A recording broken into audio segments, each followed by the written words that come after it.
This is the story of Hoover Dam, one of America's 7 modern civil engineering wonders.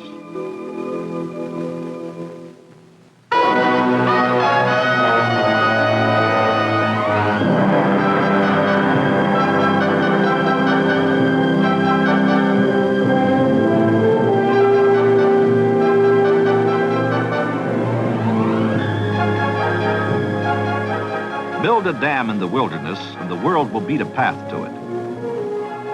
For many centuries, this was a lonely canyon, unseen and untouched by man, scorched by a desert sun, scolded by an angry river slashing its way to the mother sea.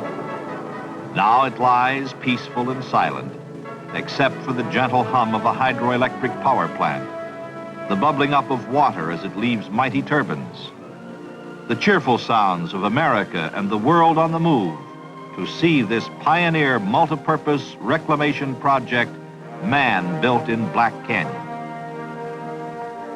Millions come to this once desolate spot to see this engineering wonder, to hear the story of Hoover Dam. Ladies and gentlemen, we're now standing on the powerhouse ramp 560 feet below the top of the dam. This is Black Canyon, where Nevada and Arizona meet, where the Colorado River once flowed uncontrolled. Here is where man conquered this mighty river, placing a concrete yoke about its neck to harness its tremendous water and power resources. The water that flows through the canyon. Through the ages, the river has gathered to its bed the snow-fed rivulets of the Rockies, flowing southwestward in its wild 1,400-mile descent to the Pacific Ocean, gouging great canyons, piling up great deltas of silt in the valleys. Early settlers were at the mercy of this untamed giant. Melted snow from the mountains each spring swelled the Colorado River into a raging torrent, flooding fertile valleys along its banks, destroying farmlands, homes, and cities. In 1905, the Colorado cut through its banks below the Mexican border and for 2 years poured unchecked into the Salton Sink, forming an inland sea. After each spring's flood, when the river had spent its fury, it dried to a trickle. Crops withered and died. Man and his livestock thirsted. All living things suffered. Settlers along the river were discouraged and aroused. Some gave up and went elsewhere. Others stayed to fight. The river had to be regulated, controlled in a year-round flow if they were to succeed. No more floods, no more droughts. Arthur Powell Davis, first reclamation director and chief engineer, understood their problem. For years, he had traveled up and down the river, surveying, studying. Build a high dam in a deep canyon upstream to control the river, he reasoned. In 1918, Davis reported his findings and proposals to Congress. Congress responded in 1928, passed the Boulder Canyon Project Act, authorizing construction of Hoover Dam to control and regulate the Colorado River, and the All-American Canal System to deliver water to farmlands on the lower river. In 1930, President Herbert Hoover, for whom the dam is named, signed the appropriation bill to begin construction. Under a contract awarded in March 1931 to 6 companies incorporated, a combine of 6 major construction firms, men and machines went to work to build this dam of unprecedented size, this modern civil engineering wonder. Reclamation engineers rushed to completion specifications and design drawings. Crews at the dam site completed their surveys and investigations. The thunder of man's determination to conquer the Colorado reverberated between the sheer cliffs of Black Canyon as construction got underway. The first major task was to divert the river around the dam site. To do this, 4 tunnels, 2 on each side, were drilled through the canyon walls. Each 56 feet in diameter, they averaged 4,000 feet in length. drill holes were packed with dynamite and blasted. After each explosion, shovels and trucks entered the tunnels, mucked out the shattered rock, and dumped it in nearby gulches. Workmen excavated over 1.5 million cubic yards of blasted rock material from the 4 tunnels in 13 months. The tunnels then were lined with concrete 3 feet thick.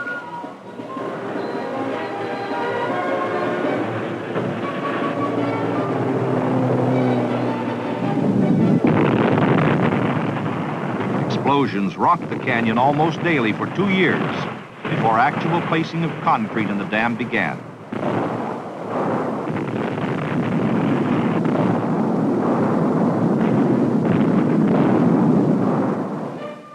Acrobatic workmen called high-scalers prepared the canyon walls for each blast. Suspended on ropes, they drilled holes in the rock and loaded them with dynamite. After each explosion, these daredevils swarmed over the cliffs, prying loose rock and clearing the walls of debris.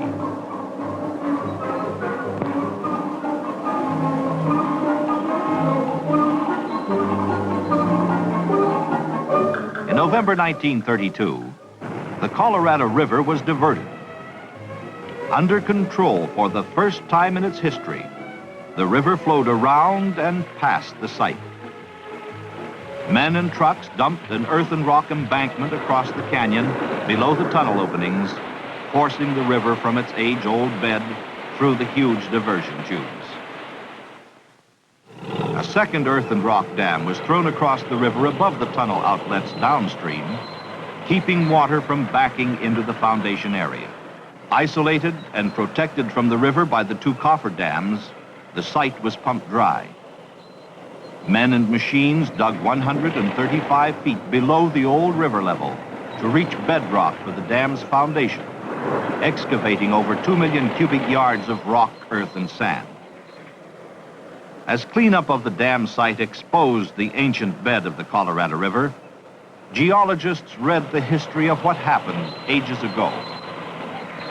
Workmen cleaned and prepared bedrock surfaces to receive the first concrete, assuring utmost stability for Hoover Dam's foundation.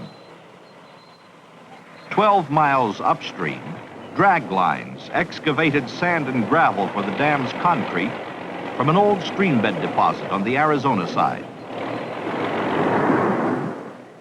A train hauled this raw material to an aggregate plant across the river, a few miles above the dam site. Here, the sand and gravel passed through various processes of screening, grading, and washing until it emerged as unexcelled aggregate. Then it was stockpiled according to sizes to await its trip to the dam site. This processed aggregate moved as called for in a steady flow over the railroad to 2 mixing plants, one in the canyon bottom and the other on the Nevada rim. There, sand and gravel were blended with cement into a uniform mix, meeting rigid specifications for the 4.5 million cubic yards of concrete to be placed in the dam structures.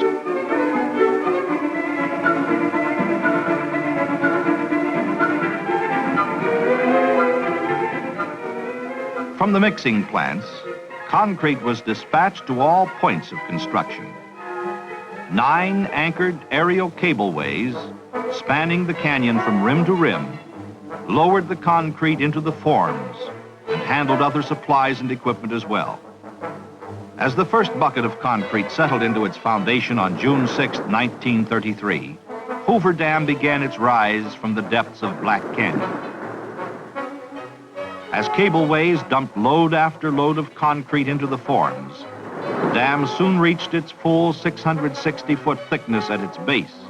Poured in 5-foot layers of concrete, the structure's keyed or interlocking columns climbed skyward as crews set new records daily. Bucketful after bucketful ran the continuous cycle, mixing plant to canyon rim, out into midair over the gorge, and down into the forms, dumping its load of 16 tons.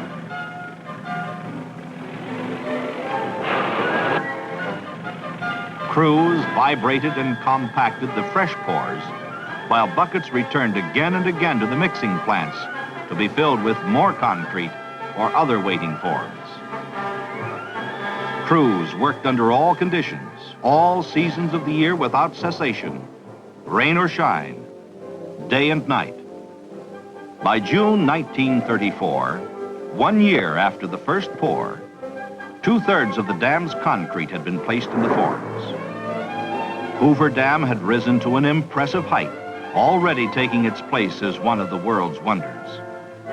As Hoover Dam climbed between its abutments, related structures also took form.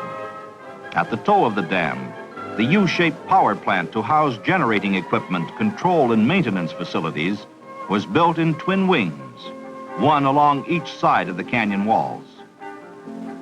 Intake towers, 2 on each side, for the power plant's penstock system, climbed as a maze of reinforcing steel and concrete. Perched on shelves hewn in the canyon walls, these graceful columns rose 403 feet, well above the dam's crest and the canyon rims. 2 giant spillways were set against the canyon walls on each side of the reservoir just above the dam. These high-level controls, each capable of bypassing 200,000 cubic feet of water per second, assure that no water will ever overtop the dam. Water flowing into the basins plunges downward through the spillway tunnels to enter the river below the dam. 100-foot-long drum gates on the spillway's crests rise during flood stage to give the reservoir an additional 16 feet of storage. Hoover Dam's penstock system called for pipes of unprecedented size, ranging from 8 1/2 to 30 feet in diameter and 5/8 to 2 3/4 inches in thickness. As it was not possible to ship units of this size across country, steel plate was brought from eastern rolling mills. A steel fabrication plant, erected especially for this job near the dam site, rolled and assembled the nearly 3 miles of pipe installed in the canyon wall tunnels. As in all unprecedented phases of Hoover Dam's construction, fabrication of the pipe sections required special machinery and equipment. Edges of the dimension plates were shaped on a planing machine to assure precision and accuracy of later steps in their manufacture. Then they were bent on a giant press and rolled into circular form. One such plate equaled 1/3 the complete circumference of a finished pipe. 3 of the largest curved plates welded together formed a ring 30 feet in diameter and 11 feet long. 2 of these rings joined made up a section weighing 150 to 184 tons. A vertical lathe machined the edges so the sections would fit precisely when joined into continuous penstocks inside the canyon walls. A train passing through one of the 30-foot sections reveals their comparative size. When the intake towers and their connected tunnels were ready to receive the penstocks, a specially designed trailer hauled the sections one at a time down the highway from the plant to the dam site. At the canyon rim, a 150-ton cableway relieved the trailer of its tremendous burdens, swung the pipe sections out over the gorge, and lowered them under absolute control.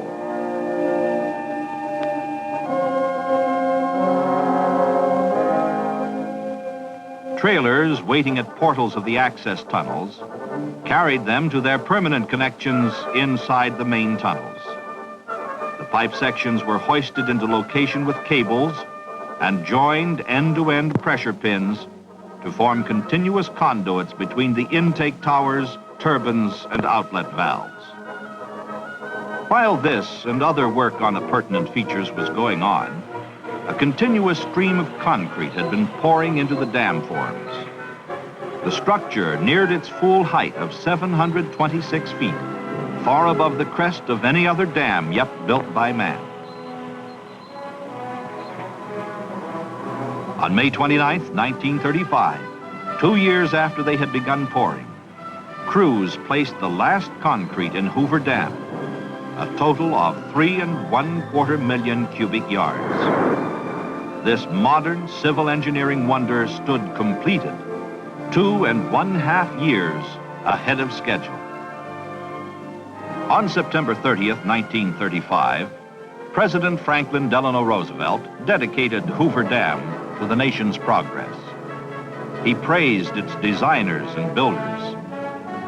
The dam stood like a sentinel, white and beautiful in the desert sunlight, guarding the river and its downstream wealth. Floodwaters lapped helplessly against its arched back as the reservoir filled. This man-made inland sea spread into the valleys and canyons among the colorful hills and mountains. Hoover Dam had conquered the Colorado.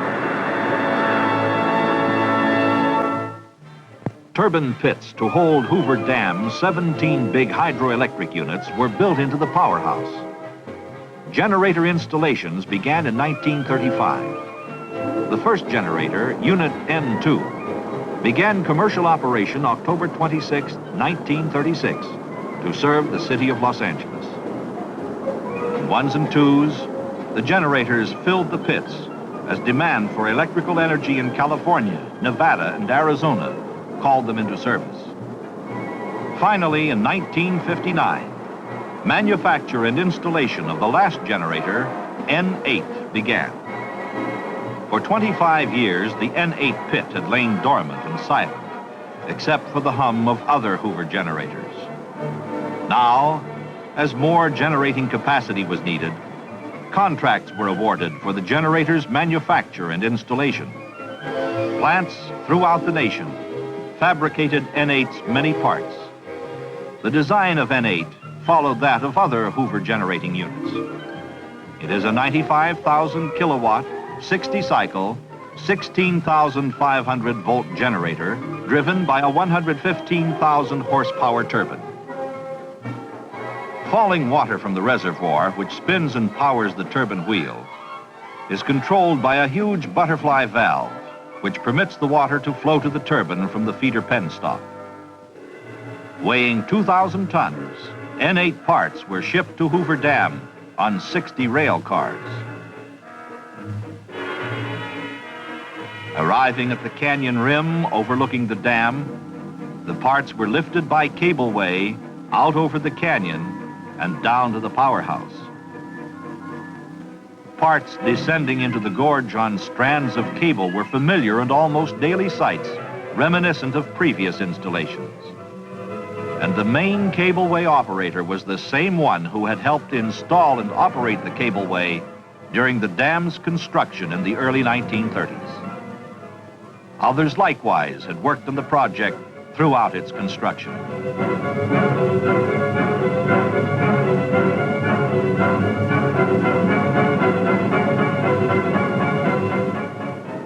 Inside the Nevada wing of the powerhouse, technicians assembled and installed the mass of electrical cargo. Crews prepared the N8 pit to receive the new generating unit. They removed temporary slabs over the turbine and relief valve outlets to the tail race or river. Liners assembled in these openings were set in concrete. The turbine's scroll case sections were lowered into the pit. The sections were leveled, bolted together, and aligned. The completed scroll case was then anchored in concrete. Later, the turbine's water wheel, attached to the bottom end of the shaft, was installed inside the case. The butterfly valve was assembled on the generator floor and later connected between the feeder penstock and the turbine's scroll case. Meanwhile, the generator's two main parts, the rotor and stator, took form. Steel lamination plates were stacked around the rotor and stator frames. Coils were locked into place and electrical connections were made. The powerhouse's overhead cranes lifted the completed 254-ton stator from its erection bay and carried it gently to its foundation over the turbine pit, where it was lowered and bolted into place. The 466-ton rotor was moved from its erection bay and lowered inside the stator. The rotor was then joined to the turbine water wheel by a 38-inch diameter shaft, 63 feet long. Guide and thrust bearings and other parts were added to complete the assembly.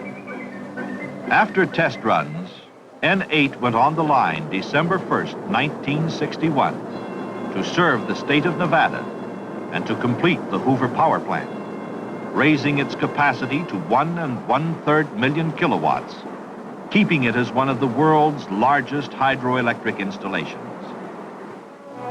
As the last sounds of construction faded into history, Hoover Dam had cost $175 million. Less a deferred payment of $25 million allocated to flood control, Hoover Dam's cost is being returned to the federal treasury at 3% interest from the sale of hydroelectric power. Hoover Dam has fulfilled the hopes and expectations of those who envisioned this great reclamation project. Colorado River waters that once destroyed man and his property now serve him. The Colorado pours its waters into Lake Mead, named for Dr. Elwood Mead, Reclamation Commissioner during construction. Lying calmly behind the dam, these waters await need by downstream users. Water is released through the Hoover power plant turbines in a year-round flow to irrigate over 1 1/4 million acres of desert land, serve municipal and industrial needs of the Pacific Southwest, generate hydroelectric energy, and provide various other multi-purpose benefits. The clear waters of Lake Mead have opened up a vast new recreational fish and wildlife vacation land for America. Millions beat paths to this one-time wilderness along the Colorado River to picnic, go boating, swim, fish, and enjoy these important outdoor reclamation products.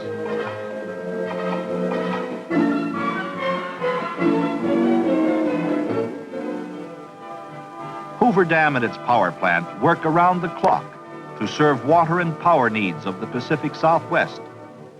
Water from Lake Mead, passing into the intake towers, falls over 500 feet through the penstocks to spin the giant turbine wheels and then discharged to the river.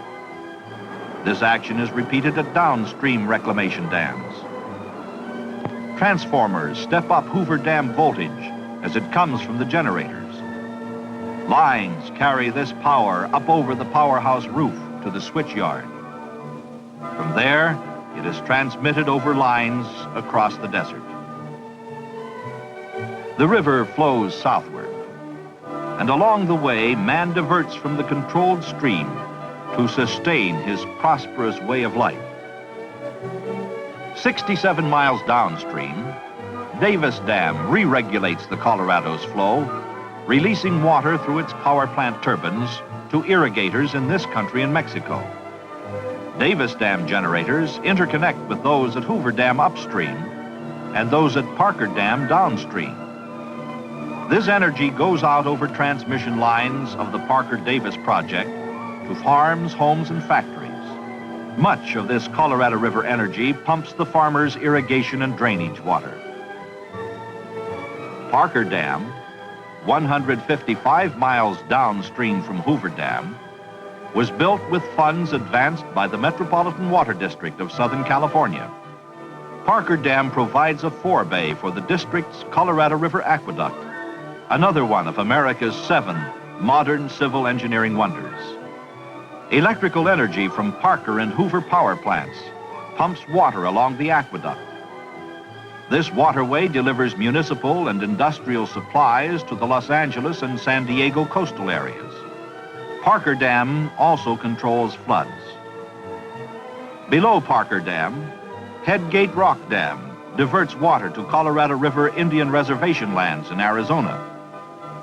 And farther downstream, the Palo Verde Diversion Dam sends water to the Palo Verde Irrigation District, oldest irrigation development on the Colorado River.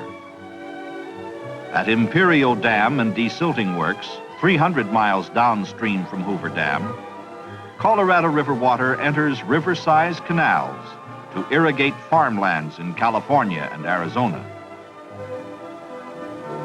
The All-American Canal System carries part of the Colorado's flow westward to the Yuma, Imperial, and Coachella valleys. When water reaches its farthest point on this canal system, it has traveled nearly 500 miles after leaving Hoover Dam and has required 10 days to make the trip. The Gila Gravity Main Canal takes water from Imperial Dam south and east to valley and mesa lands of the Gila and Yuma auxiliary projects. Mexico's share of Colorado River water to irrigate lands below the border passes Imperial Dam, and most of it is diverted at Morelos Dam into the Alamo Canal. The non-surplus food, fiber, and forage crops grown on lands nourished by water from Hoover Dam find ready markets throughout the nation. While snow-covered lands lie idle, winter fruits and vegetables grown in the warm Southwest with Colorado River water are shipped to dinner tables across the nation. In return, these irrigated areas buy farm machinery and other products from the manufacturing centers. This exchange of goods between West and East, North and South, has helped develop America's free enterprise prosperity.